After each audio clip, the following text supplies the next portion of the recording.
If you're a parent, teacher, or school leader, and you're sick and tired of the frustration, anger, and unfair treatment of children at high risk in our public schools, then perhaps it's time for all of us to do something about it. In this podcast, Dr. Almitra Berry brings you tips, tools, strategies, and tactics to build successful solutions while touching, moving, and inspiring all of us to transform our schools so that every child thrives. Here's your host, Dr. Berry.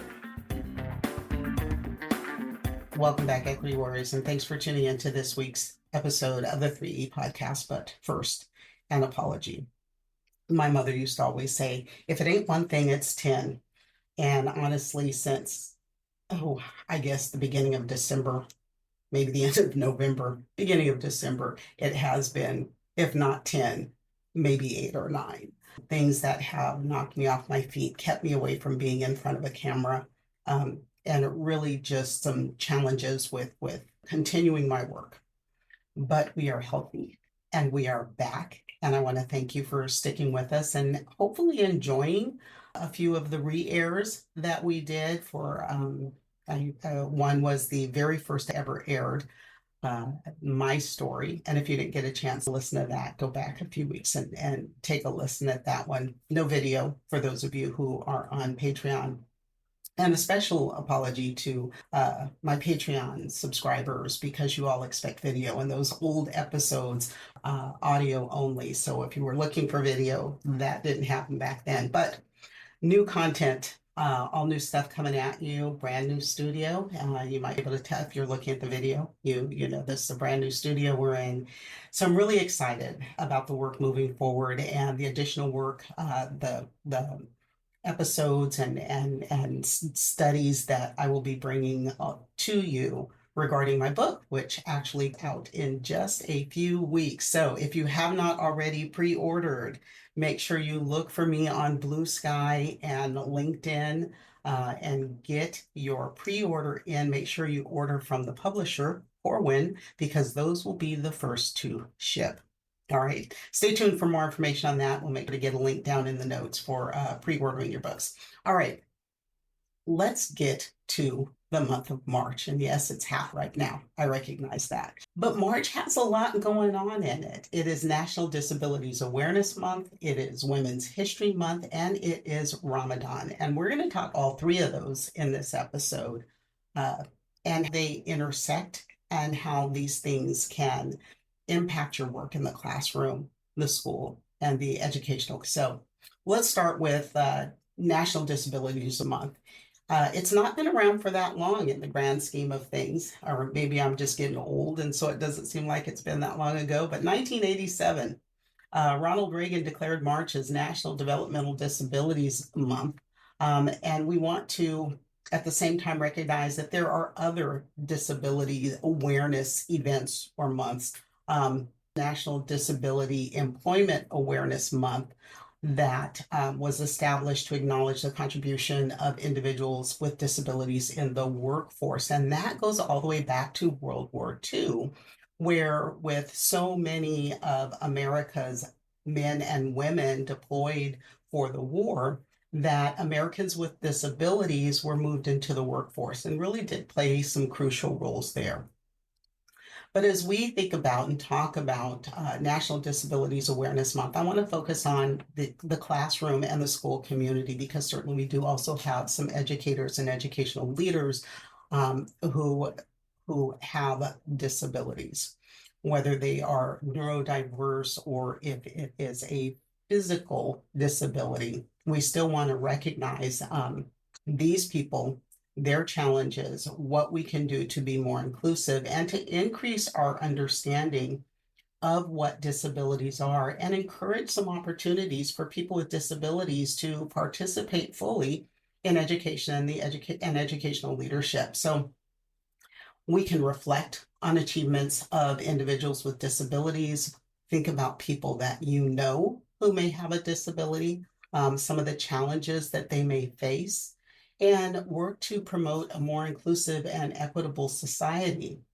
So the month of March, when it comes to disabilities, really highlights people from various sectors. In education, I want you to think about those students who may have that are unseen, that you may not know about unless you receive an IEP or 504 plan for that student, but also your coworkers and your colleagues.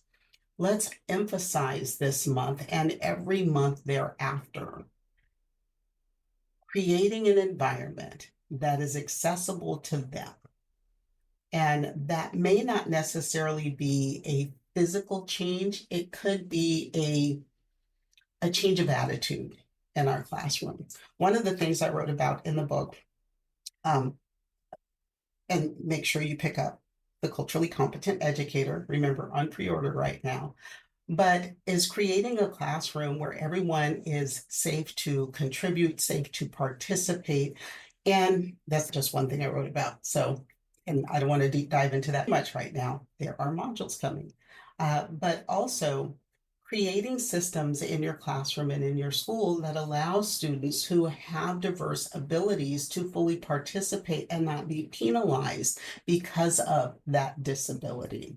So we want to make sure that our environment, our workplace, for those of you who are educational leaders, school board members, that the classroom and the school are spaces where there's not just inclusivity in terms of the educational aspect of it, but the access, whether that's physical access. And depending on state you're in, those laws, some of them are being challenged and some of that access is being removed. So this month is an opportunity for all of us to help educate about the diverse ranges of disabilities and to get rid of, dispel some misconceptions.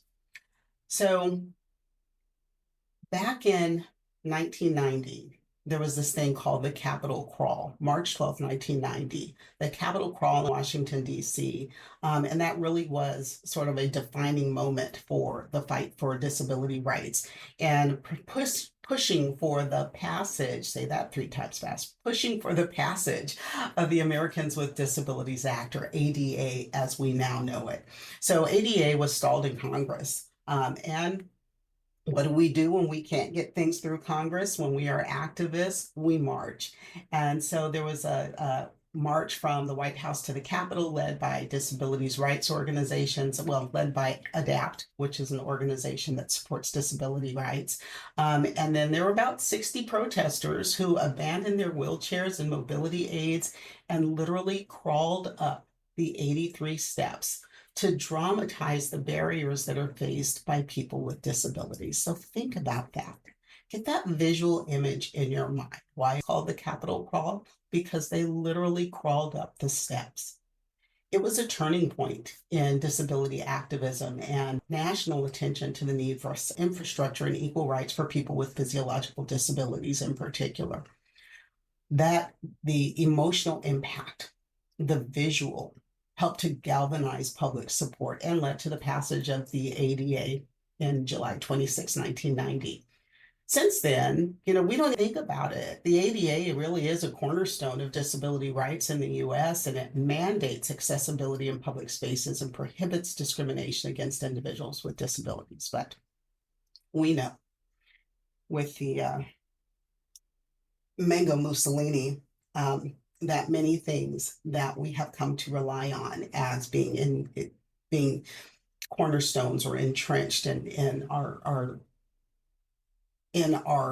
country, in our everyday lives, those things are being challenged and removed. So, in any event, Capitol Crawl, iconic determination and resilience in the disability rights movement, and a reminder of the power of activism and the ongoing struggle for full inclusion and equality. And yes, there's significant progress. How many of us have not used the wheelchair ramp on the street corner just because, or at the grocery store, because it's easier to move, increases mobility.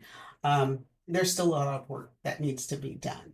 There are still systemic barriers and there are numerous biases faced by people with disabilities every single day. All right. Second part of March, or the second big movement in March, is Women's History Month. So Women's History Month has its roots in International Women's Day, first celebrated March 8th, 1911. So this one goes back a ways. It was a global call for women's rights and equality, and over time, the celebration expanded in the US. So in 1981, it went from being a single day to being a full week-long celebration, and that's thanks to the efforts of Senator Orrin Hatch and Representative Barbara Mikulski, who co-sponsored a joint congressional resolution. Then in 1987, 1981, it was my freshman year in college, goes back a ways. 1987, there was some momentum from state level declarations. So Congress officially designated March as Women's History Month in perpetuity. Women's History Month plays a pretty crucial role in education because it's the time that we can recognize women's contributions in various fields, from science and politics to literature to the arts, and help students understand the breadth of women's impact on history and contemporary society. And when you think about that, just that little piece, take a look at your textbooks that you use. And if you can get your hands on same book or some old, and I mean old, like back before 1987, before 1981, take a look at some of the books from then and see the difference in representation just of women, if you just focus on women. But I do also know from the work that I do with educational publishers that there are times where women are still overlooked. If you look at the American literary canon for high school, that it is still very white male dominant. And so we still have a long way to go in that regard. March also, with Women's History Month, is an opportunity to address gender equality, a chance to discuss and talk about the disparities in academic and professional settings.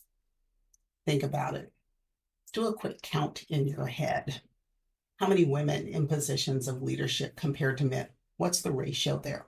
Don't just count individual bodies. What's the ratio there? And not just in the classroom, where women disproportionately are classroom teachers, especially at the elementary level, and that starts to shift as we get into high school. But look at leadership. Look at superintendencies. How many female superintendents compared to male superintendents in your state, if you can go that broadly, in your county, if you're in a really large state? This is a chance, an opportunity for us to talk about, to examine, and raise awareness about equality and inclusivity when it comes to education, as particularly educational leadership and the role of women there. All right, third element of the month of March, and that is Ramadan.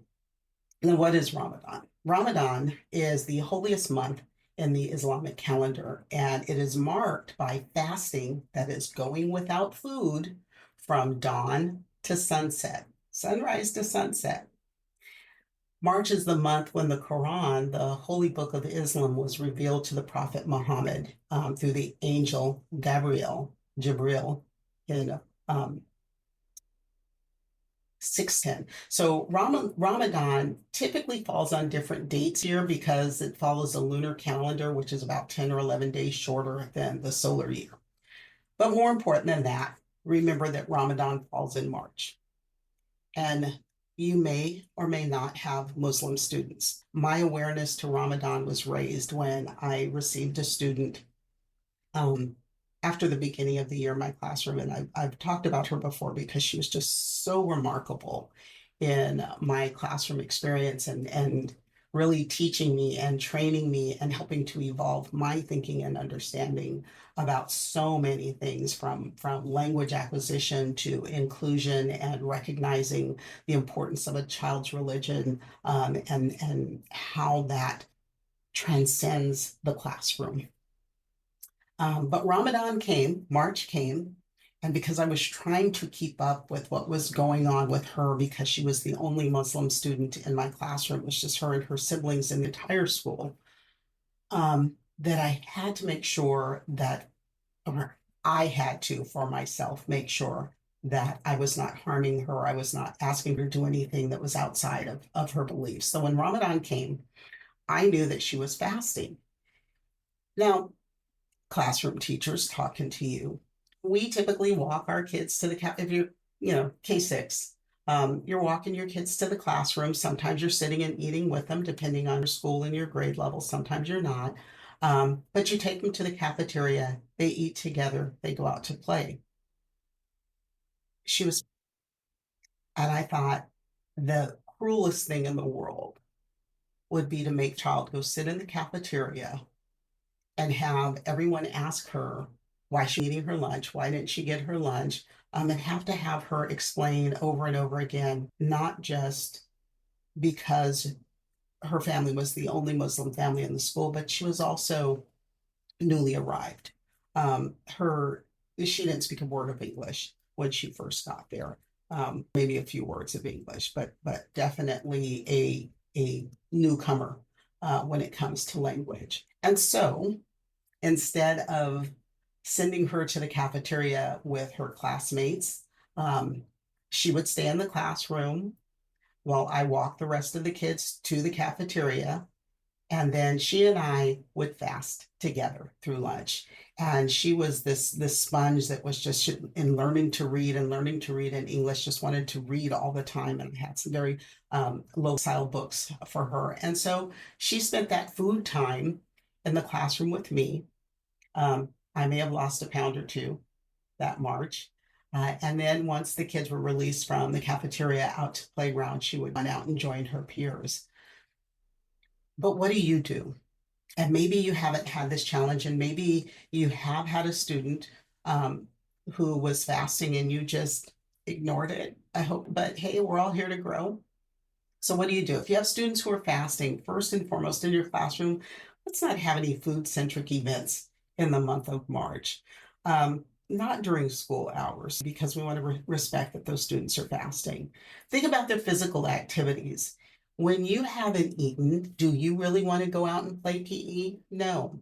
So let them opt out of any strenuous physical classes. Really important for those of you in middle school and school who do have regular PE classes, or allow them to modify their participation, because with fatigue comes a risk to your health. You're much more likely to fall, to twist an ankle, break something, whatever. You cannot be very physically active when you're hungry.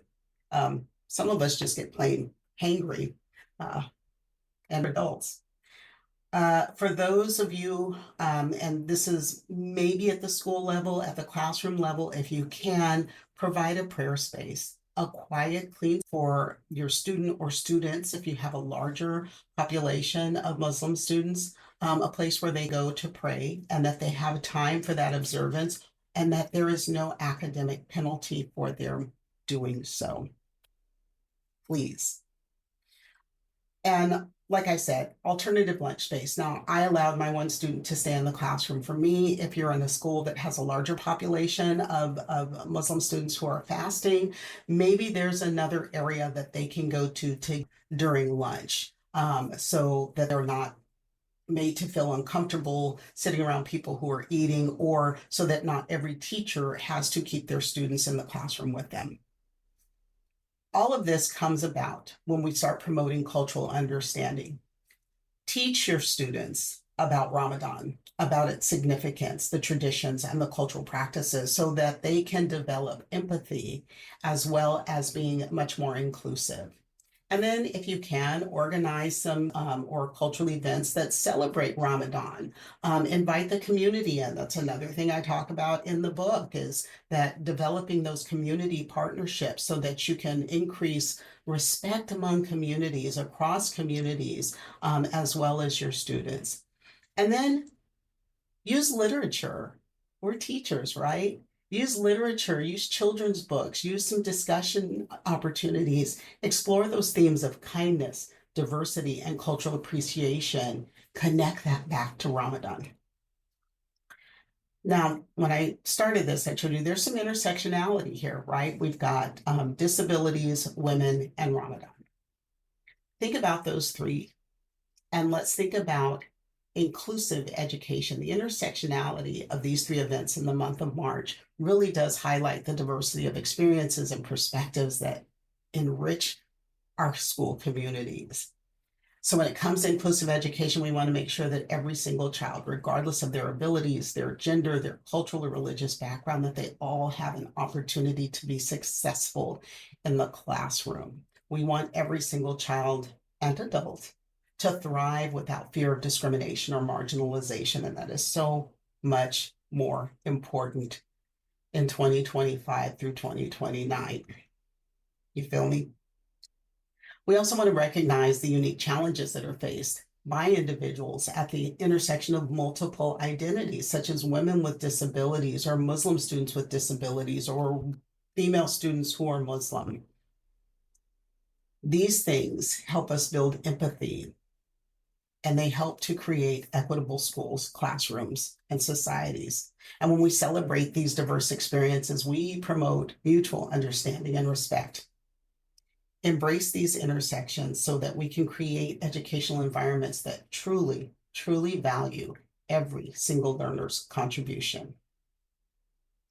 And then text me, question, story, topic suggestion. Take a look down in the notes for the link, because you know that typically it is your insights that fuel the movement for educational equity.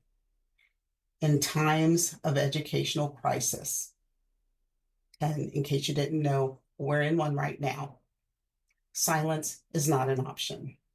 So don't worry about things you cannot change. Let's focus on changing the things we cannot accept.